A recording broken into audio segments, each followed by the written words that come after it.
Bom dia, meu irmão. Presbítero não trabalha. Diria alguns. Mas a gente é só figurante aqui.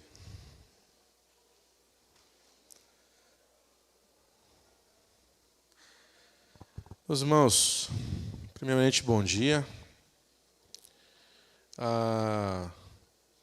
Estou aqui localizando aqui. O pastor acho que eu tenho um pouquinho de culpa nisso, mas ele acabou trazendo aqui para a sala do templo uma revisão da parte de novos membros, a parte de catecúmenos. E com isso nós estamos fazendo aqui uma série baseada no livro do Adão Carlos, de novos membros, né, de catecúmenos. Já tivemos aula 1, aula 2, aula 3 e aula 6. E hoje nós teremos a aula 4, que ela fala justamente do homem. O que a gente aqui, homem, está envolvido na criação, em todo o trajeto, né? Onde a gente está aqui. E para a gente começar, queria convidar você a baixar a sua cabeça, a gente fazer uma oração. Senhor nosso Deus, pedimos que hoje, ao nós estudarmos a Tua Palavra, Pai, possamos compreender, Senhor, melhor o Teu plano, desde a criação, Pai, que Teu Espírito Santo nos conduza e para aprendermos, ó Pai, com humildade e com fé. Em nome de Jesus Cristo, amém. Então, meus irmãos, a gente está nesse avanço de recapitular alguns aspectos de um recém-convertido.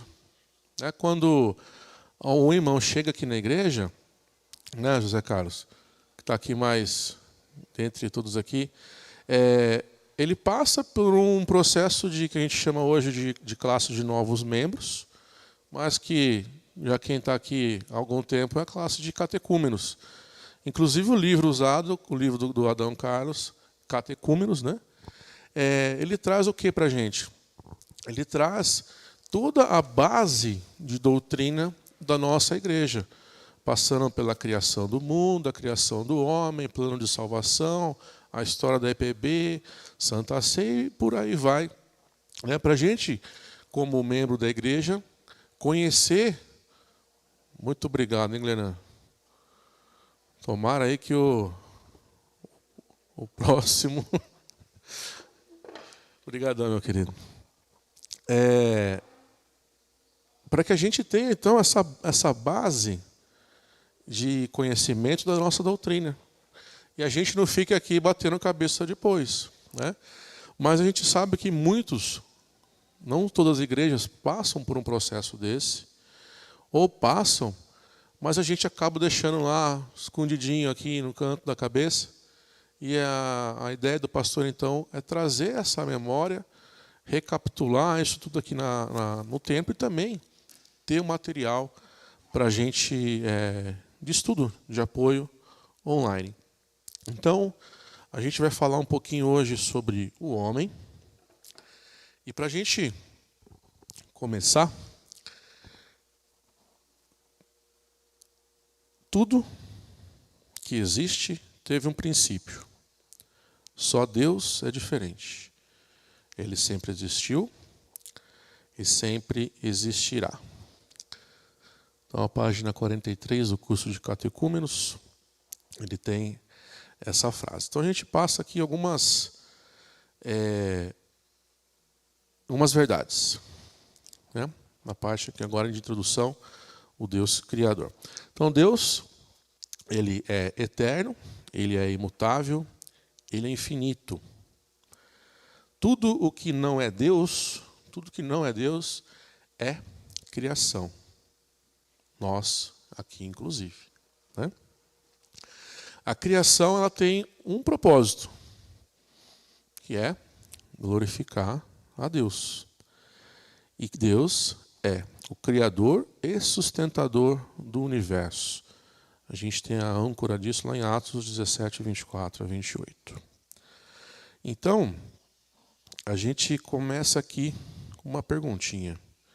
Como isso aqui, gente, é dado para os novos membros, lá eles têm umas perguntinhas para responder.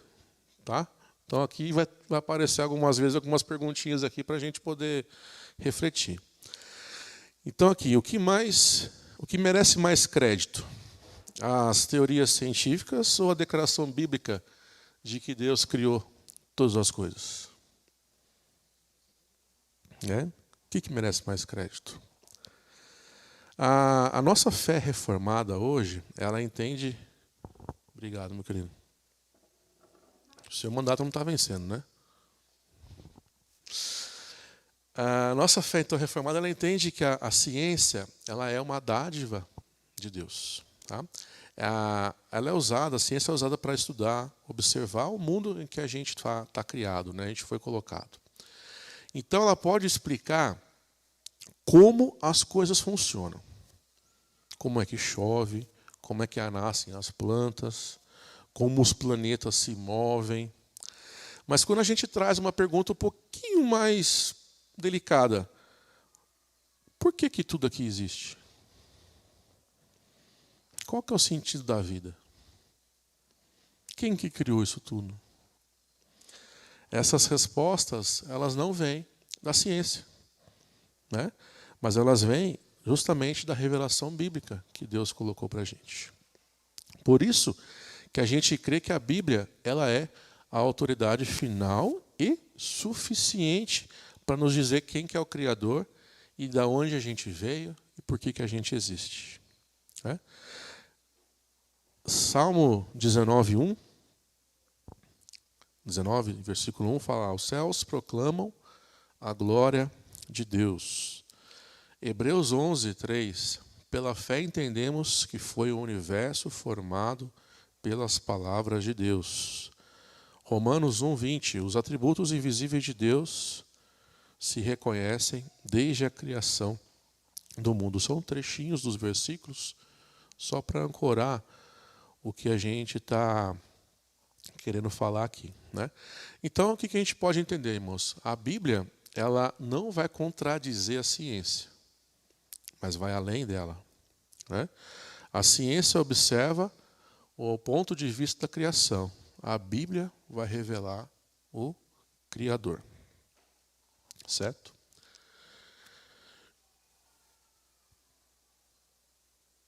Deus criou os céus, a terra e tudo o que neles há. Eu sempre falo de que eu gosto muito de trazer a música para a temática de aula, porque a música ela é a teologia cantada, né? Então a gente tem aqui, Deus criou os céus, a terra e o mar, e tudo que neles há. Glória para sempre, de Vencedores por Cristo.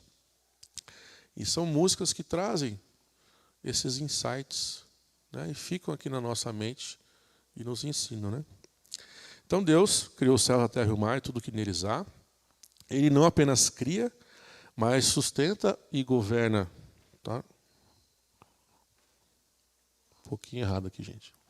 Mas sustenta e governa o universo. E a criação, ela não é um fim em si mesma, mas ela é um meio para se glorificar, para a glória de Deus, né? Então, o universo não é um produto do acaso, é uma obra ordenada do Criador, certo? Então, exatamente.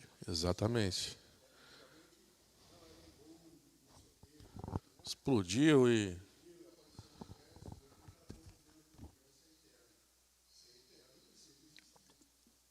O universo é uma constante hoje, né? A gente vai ver aqui, acho que está na próxima página aqui, uns detalhes muito importantes do que você está falando, Sérgio. Né? Agora, mas vamos imaginar aqui, está na foto ali, ó. Você está andando pela praia, aí você se depara com um relógio ali na areia, né? um equipamento lá cheio de engrenagens. Cada pecinha ali devidamente feita e colocada na sua posição ali específica, né, com medidas exatas. Você vai pensar assim que aquele negócio nasceu ali. Né? O relógio não nasceu ali, obviamente. Né? Alguém colocou ele ali, mas alguém criou ele, alguém inventou ele. Né? Alguém com sabedoria fez esse relógio. Certo? Assim também, gente, as leis da física, né?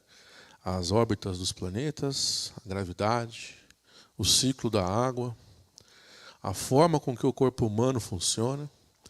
Então, aí, Sérgio, que a gente está falando, para que haja vida na Terra, a gente tem cerca de 127 circunstâncias ideais que elas devem coexistir, ou seja, estar simultaneamente criadas e funcionando assim de forma específica para que a vida na Terra, sincronizadas, para que a vida na Terra seja possível. Né? Isso vai, meus irmãos, para a quantidade de fósforo que existe no ar, ou nitrogênio, ou oxigênio, ou nitrogênio, tudo é especificamente colocado e existe para que haja vida. Por que a gente não tem vida em Marte? Porque lá não existe o ar.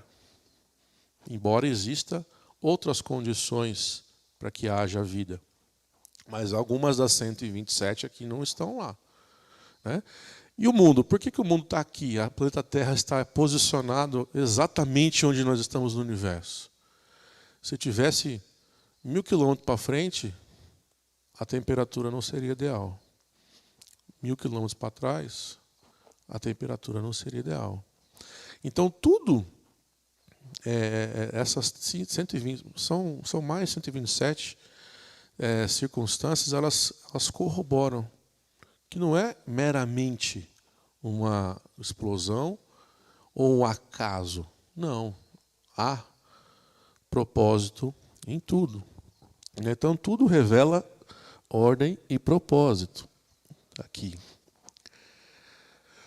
Então, se o relógio ele aponta para um relojoeiro, a criação vai apontar para um Criador. Salmo 19:1, como a gente já viu aqui, os céus proclamam a glória de Deus e o firmamento anuncia as obras de suas mãos. Aí a gente vai avançando aqui. Então, isso aqui foi um contexto prévio que a aula dá para a gente entrar de fato ali na criação do homem. Então, em Gênesis 1, 26, 27 e 2 e 7, Deus cria o homem à sua imagem e semelhança, que a gente chama de imago Dei, a imagem de Deus. E o que isso nos traz na prática, meus irmãos? A gente viu um pouquinho disso aí Falhou.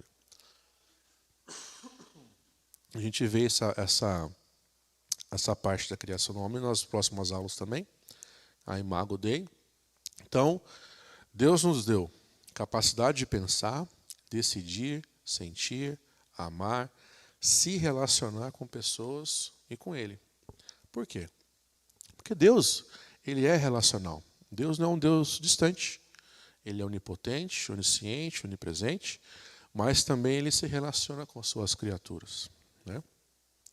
Deus também criou o homem com chamado para dominar e cultivar a terra, que é o que a gente chama de mandato cultural, que é a ordem que Deus deu ao homem e à mulher. Né? Homem, quando eu digo homem é criatura, tá, gente? Lá em Gênesis 1, 28, logo após a criação. Frutificai-o, multiplicai-vos, enchei a terra e sujeitai-a, dominai-a sobre os peixes do mar, sobre as aves do céu e sobre todo animal. Então, o homem não foi criado para ser um ser passivo, para ficar lá, né, só olhando, Mas ele foi criado para agir no mundo como representante de Deus. E que toda atividade humana, quando feita, é feita para a glória de Deus. Então, tudo isso faz parte do processo de cumprimento do mandato cultural. Então, vamos trazer para a praticidade aqui. Deus criou o ser humano, o homem disse lá, agora cuidem do mundo, cresçam, organizem-se, construam, estudem, ensinem, façam música, plantem, governem. Tudo isso é parte da missão que Deus nos deu para a gente. A missão que Deus nos deu não é vir aqui domingo sentar aqui e ficar ouvindo um presbítero falar, o pastor falar. Né? A gente serve a Deus trabalhando com excelência, tratando bem o próximo e cuidando de tudo o que Ele criou para a gente. Né? Também Deus nos criou com corpo e alma. E aqui a gente já começa a ter umas divergências doutrinárias com base em outras, né, doutrinas. Então aqui a gente vê o quê? A dicotomia, o conceito de dicotomia e tricotomia, que é isso na parte de corpo e alma, tá, gente? Dicotomia e tricotomia. Corpo, alma e espírito. Você já ouviu falar nesse termo, né? Corpo, alma e espírito. Nós entendemos aqui que a dicotomia, né, corpo e alma, é o que mais se encaixa, não corpo, alma e espírito, né? Diferenciando alma e espírito. Nós entendemos que alma e espírito são a mesma coisa. Tá? Por que vem esse conceito da tricotomia? Algumas pessoas pegam esse gancho. Que Paulo fala, em alguns versículos, poucos, mas fala, em corpo e alma, e corpo e espírito. Nunca alma e espírito. Sempre corpo e alguma coisa. Então, algumas doutrinas entendem que alma e espírito é diferente uma coisa da outra. Né? Mas nas passagens de Paulo, ele não fala das duas coisas juntas. Né? Ele sempre traz o corpo junto. Corpo e alma, ou corpo e espírito. E a gente entende, então, que a alma ou o espírito são a mesma coisa. Né? Com o mesmo conceito do quê? Do sopro de Deus. Né? Deus soprou e nos deu, né, a nossa alma. Então, a gente tem essa diferença entre dicotomia e tricotomia. Um teólogo, Luiz Berkoff, ele afirma o seguinte: a tricotomia não resultou do estudo da Escritura de Deus, mas nasceu com o estudo da filosofia grega.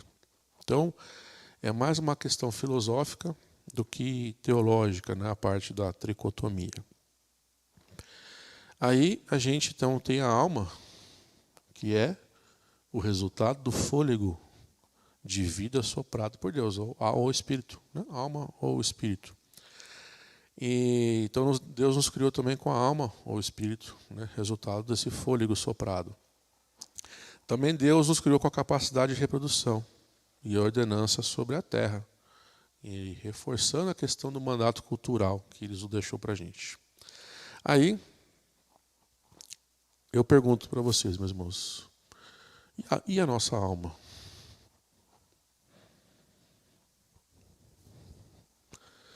Deus capacitou o homem a se reproduzir e ordenou lá: sede fecundos, multiplicai-vos, enchei a... Isso inclui a alma? É só o corpo? Isso tudo para a gente entrar aqui em três aspectos muito importantes da criação da alma. Né? Então a gente fala aqui do que a gente chama de pré-existencialismo, que é a teoria pré-existencialista, a teoria do tradicionismo e a teoria criacionista, que a gente vai ver agora aqui, que elas vão explicar um pouquinho sobre as origens da alma. Então, a teoria do pré-existencialismo, a gente já posso falar que a gente refuta essa teoria, ela diz o quê? Que a nossa alma, ela existe antes do corpo. Tá? antes da nossa criação. Aqui acho que já dá para pegar que é um pouquinho contraditório aqui, a gente vai esbarrar algumas questões espíritas aqui. Né? Imagina uma alma vagante em algum lugar antes de ter o corpo. Então seria o que a teoria do pré-existencialismo diz. Né? Há uma alma vagando por aí, esperando um corpo para entrar. Né? A segunda, que é o traducionista, a alma é passada de pai para filho. Então, dos pais para o filho. E a terceira, a criacionista, a alma é criada por Deus e soprada em nós. Né? O traducionismo, então, ela pega a alma que é dos pais e junta com o corpo da criança, do novo filho. Né? As almas são propagadas juntamente com o corpo na geração, na concepção. Então, transmitida pelos pais. Com isso, a gente precisa afirmar que os criadores da alma são os pais. Né? E que eles podem, de alguma forma, dividir a alma com os filhos. Né? Porém, aqui a gente sabe que a alma é única, a alma é individual. Ela cria, então, um segundo problema, essa teoria. Se a alma é dividida, se a gente compartilha a nossa alma com os nossos filhos, ou deriva da gente, como é que a gente pode afirmar que Jesus nunca pecou, né, se a alma advém de Maria, que foi uma pecadora? Né? E a terceira teoria, que é o criacionismo, que é o que a gente mais encontra respaldo bíblico aqui, é que Deus cria uma nova alma para cada pessoa. Né? Baseia-se lá na passagem de Eclesiastes 12:7, que fala que a nossa alma volta àquele que nos deu. A alma é uma criação individual e imediata de Deus, que cria especialmente para cada indivíduo. Supõe-se, gente, não há registro bíblico, tá? Aqui já é sobre estudo, que a alma ela é criada pura. Tá? Mas antes mesmo da gente nascer, ela já é corrompida devido à nossa natureza decaída. Tá? O estudioso Wayne Grudem, ele coloca Salmo 127:3, falando o seguinte: eis que os filhos são herança do Senhor, e o fruto do ventre, o seu galardão. Como uma indicação de que a pessoa inteira, né, ela é alma e corpo, né, uma criação de Deus, e, portanto, ela não pode ser somente atribuída aos pais, como a teoria traducionista indica. Né, são criação de Deus. Então, portanto, elas não podem ser atribuídas aos pais. Quando, em fato, a alma é criada? Aí a gente não sabe. Isso não está explícito na Bíblia. Né? No dia que a gente se encontrar com Deus em glória, a gente talvez consiga perguntar. Né? Mas, para a gente hoje, isso, de fato, é uma dúvida. A gente não sabe em que momento, né, a alma é criada.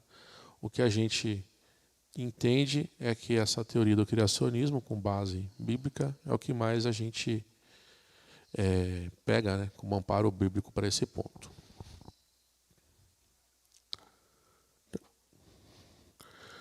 E é justamente ali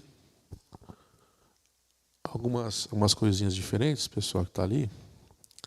A teoria traducionista, ela é defendida por Lutero, e a teoria criacionista, ela é defendida também por Calvino. Então, para vocês verem que até entre reformados há divergência. Então, pontos importantes aqui, gente. Deus criou o homem à sua imagem e semelhança. Com imagem e semelhança, o que é isso? Capacidade de pensar, capacidade de se decidir, sentir, amar, se relacionar com Deus. Foi chamado para dominar e cultivar a terra.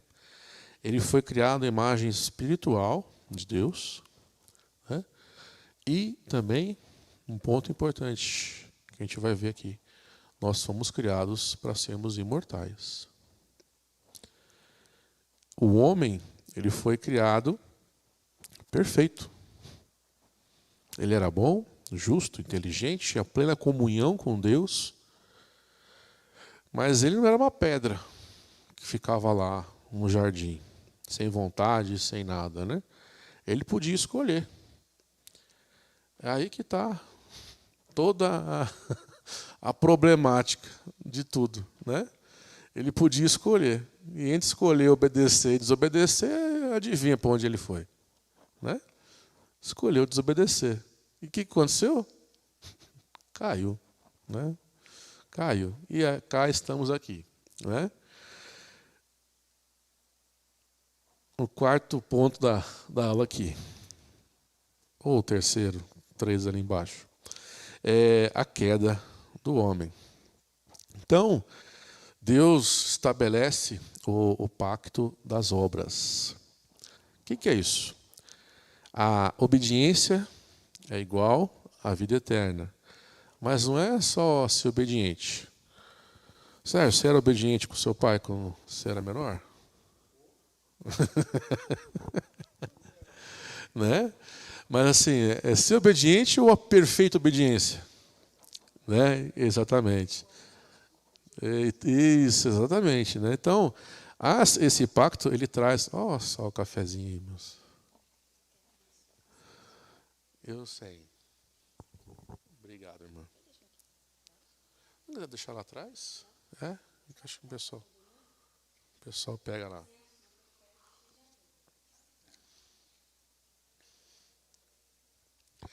Então, aqui a obediência não é aquela obediência que a gente tem com o nosso pai. Obedece agora, daqui a pouquinho dá um, né? Não, era a obediência perfeita.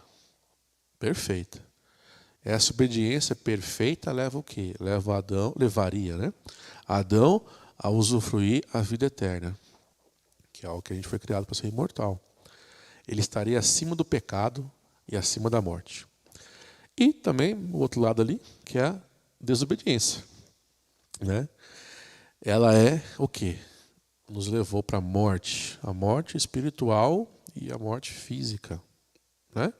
Mas vamos lembrar que Deus criou o quê? A gente para ser imortal, né? Então, ainda há aqui uma lembrança, uma esperança, né? Deus deu um mandamento claro para Adão. Adão tinha, está lá em Gênesis 2, 16, 17, gente. O Senhor Deus lhe deu essa ordem: de toda árvore do jardim comerás livremente, mas da árvore do conhecimento do bem e do mal não comerás, porque no dia que dela comeres, certamente morrerás. Então, Adão tinha liberdade real, mas condicionada à obediência dele, certo? Ele era tido como o cabeça federal, o administrador geral do planeta, né? Ele foi criado por Deus para governar a Terra, exercer o domínio sobre toda ela e sobre toda a criação, como um representante de Deus aqui na Terra.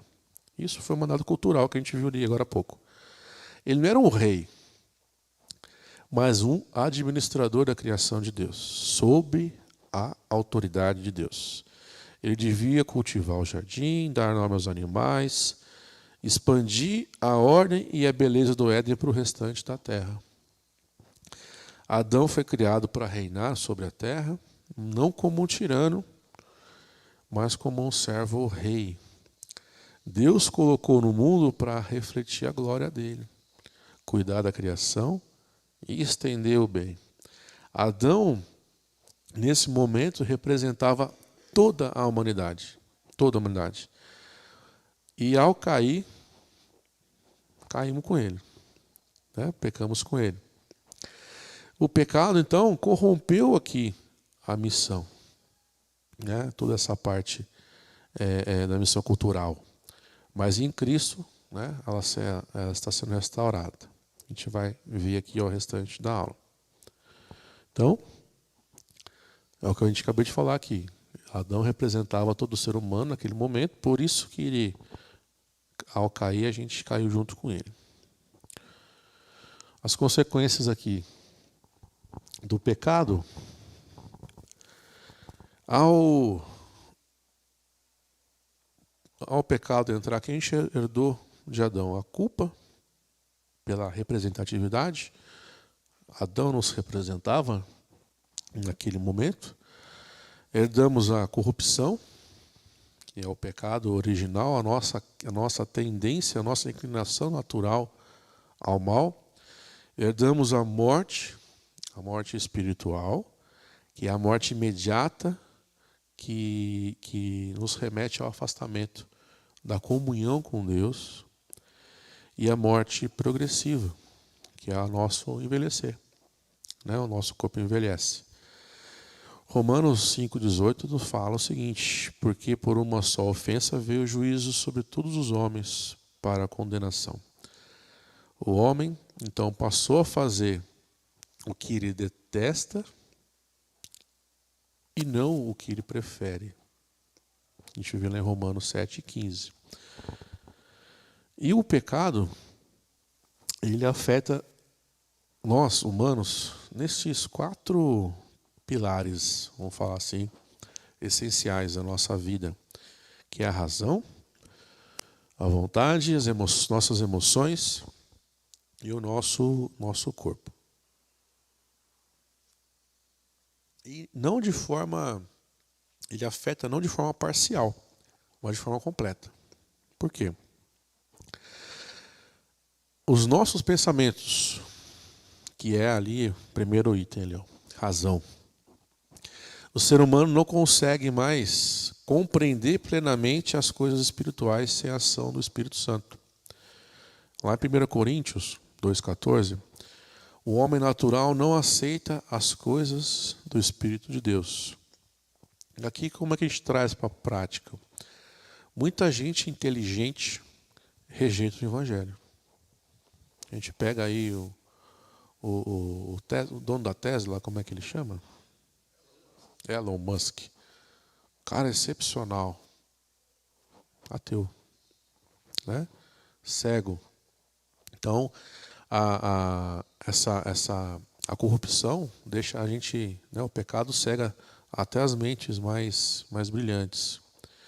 Ela afeta também o que a gente quer, né? O que queremos, que é o pilar vontade ali.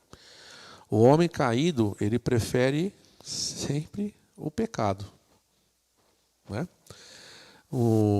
A vontade, ela está sempre inclinada ao desobedecer. Em Romanos 3:11, 11:12, todos se extraviaram, não há quem faça o bem.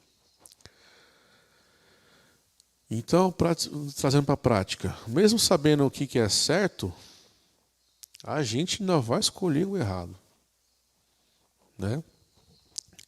Isso aqui é a vontade corrompida, tá? O pilar das emoções é o que a gente sente. Então, as nossas emoções se tornam desequilibradas. O ser humano ama o que devia odiar e odeia o que devia amar, né? A gente pode pegar um prático também aqui, é uma pessoa que se alegra com o mal e se irrita com o bem. Como, por exemplo, alguém ri da maldade de alguém ou se aborrece quando escuta uma verdade. Em João 3,19, a gente tem aqui: os homens amaram mais as trevas do que a própria luz. E o pilar corpo. O corpo, então, ficou sujeito à doença, à dor e à morte física. Romanos 5,12, por meio de um só homem entrou o pecado no mundo e pelo pecado a morte. Então a morte, ela não fazia parte da criação original, né? Ela é resultado do pecado, né? Então, com isso, gente, com essa parte do pacto das obras que a gente viu aqui, eu quero explicar para vocês a profundidade da extensão da queda do homem, né? Então, a desobediência ela culminou no pecado, consequentemente na queda. Isso é o que a gente leva ao que a gente chama na doutrina de depravação total. Não quer dizer que nós somos o pior possível. Somente que o pecado nos atingiu em todas as áreas da nossa vida, em toda a parte da nossa existência, né? Então, ao desobedecer, Adão ele não caiu morto ali de forma instantânea, pá, pum, né? Mas ele permitiu que entrasse no mundo aí 3 tipos de morte. Então a morte espiritual, que é o afastamento da comunhão de Deus, a morte física, né? E a morte eterna, que é para aqueles que não creem que em Cristo há salvação, tá? Então, eu falei aqui que a morte espiritual, né, que é o afastar de Deus na relação com Deus, né? Então, é justamente esse slide aí. A morte é a separação da comunhão entre o homem e Deus, né? Ela é imediata após o pecado e é o que separa a comunhão nossa com Deus. Adão e Eva, lá em Gênesis 3, 23 e 24, eles foram expulsos do jardim. Por quê? O jardim é o que representava a comunhão com Deus, né? Então, ao ser expulsos do jardim, eles indicam a ruptura desse relacionamento com o Criador, né? Eles continuavam vivos, fisicamente, mas mortos espiritualmente. Em Efésios 2:1, fala que estávamos nós mortos em vossos delitos e pecados. Entrou também a morte física.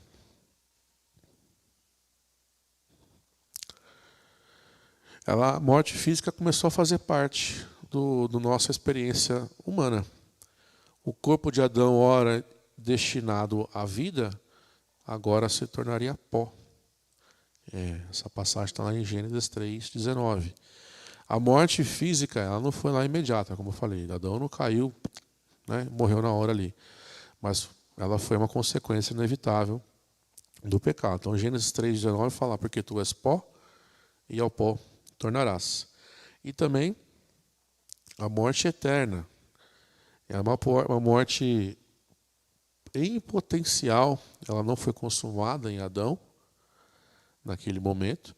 Por quê? Ela refere-se à separação definitiva de Deus. Ou seja, a condenação eterna, né? Ela não foi, então, ocorrida imediatamente com Adão, mas ela é o destino de todo pecador sem a redenção em Cristo, né? E a promessa da redenção, ela indica que Deus vai intervir ali com graça para evitar justamente essa condenação completa. Em Romanos 6:23, fala lá que o salário do pecado é a morte. E a gente tem a promessa da redenção. Então, Deus não deixou o homem largado sem esperança. Mesmo com a queda, né, não é da vontade de Deus a separação. Por isso que ele cumpre o propósito original com a promessa do descendente, né, que viria Cristo.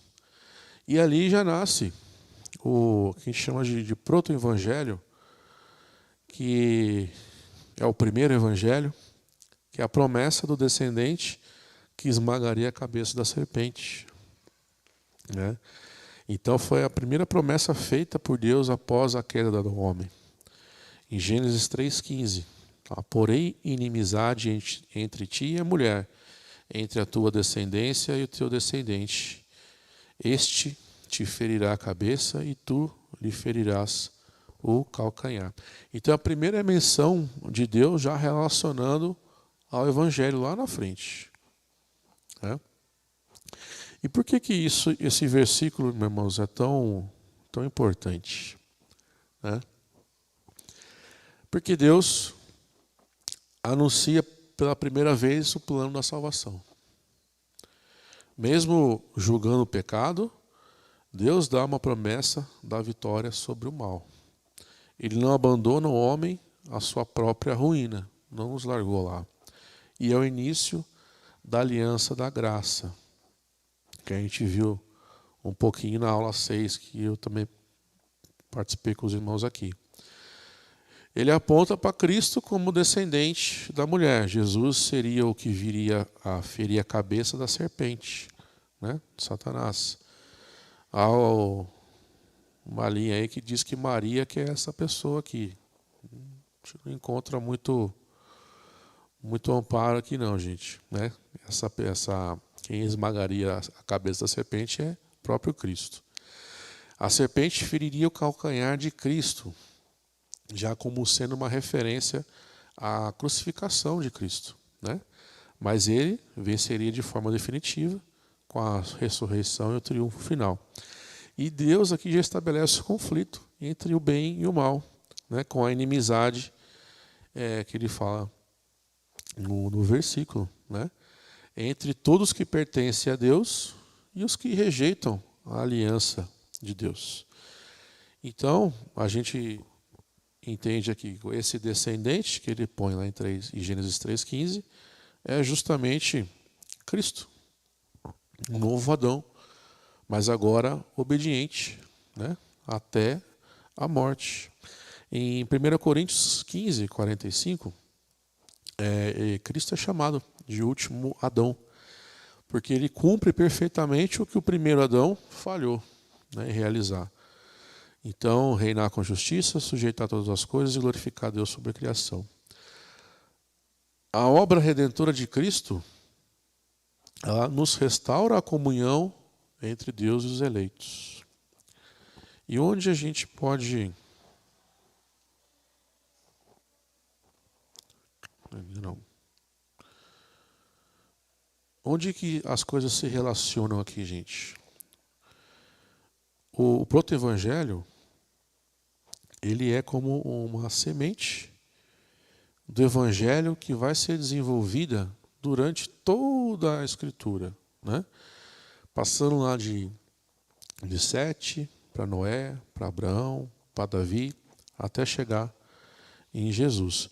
A gente vê que toda essa história bíblica ela está alinhada com a promessa inicial de Cristo, né? Com a promessa inicial da salvação. E é onde a gente chega aqui na esperança escatológica. Né? O primeiro livro, Gênesis, nos coloca o homem expulso do jardim do Éden, expulso da presença de Deus, a comunhão desfeita com Deus. Né? O último livro, Apocalipse, já nos mostra o homem restaurado à presença de Deus. A gente vê isso lá em Romanos 5, Apocalipse 21 e Romanos 6, para quem quiser se aprofundar um pouquinho. Né? E, fechando, conclusão, toda a Bíblia, meus irmãos, ela conta a história da criação, a queda do homem e a redenção em Cristo. Essa é a narrativa bíblica. Né? O plano da salvação, ele não falhou. O plano de Deus não falhou. Desculpa, irmãos, o plano da salvação não. O plano de Deus, ele não falhou. Ele é soberano sobre tudo, inclusive sobre a nossa queda. A salvação em Cristo, ela é pela graça, sola gratia, mediante a fé em Cristo. Né? Aqui, meus irmãos, também ela é um convite. Nós refletimos na graça de Deus, que não nos abandonou, que não abandonou o homem no nosso próprio pecado. E ela também é reconhecer a Cristo como o centro de toda a história da redenção. Feche o olho, meu irmão, por favor. Pai amado, nós te louvamos, ó Deus, porque o teu nome, a tua palavra, nos mostra que, mesmo diante do nosso pecado, ó Pai, o Senhor não nos deixou, Pai, sem esperança. Obrigado, ó Pai, pela sua promessa cumprida em Cristo Jesus, ó Pai. Dá-nos graça para viver à luz dessa verdade e aplicar, ó Pai, os seus ensinamentos na nossa vida diária, e que a tua imagem, ó Pai, seja sempre refletida em nós para a glória do teu nome, ó Pai. Em nome do teu Filho Jesus, que nós te pedimos, ó Pai, sempre agradecemos com o perdão dos nossos pecados. Amém. Irmãos, é o que a gente tinha para passar para os irmãos hoje. Agradeço a presença de todos aqui. Caso tenha alguma dúvida, a gente sempre está aqui à disposição para poder saná-las. Tá joia? Bom domingo a vocês. Espero encontrá-los à noite.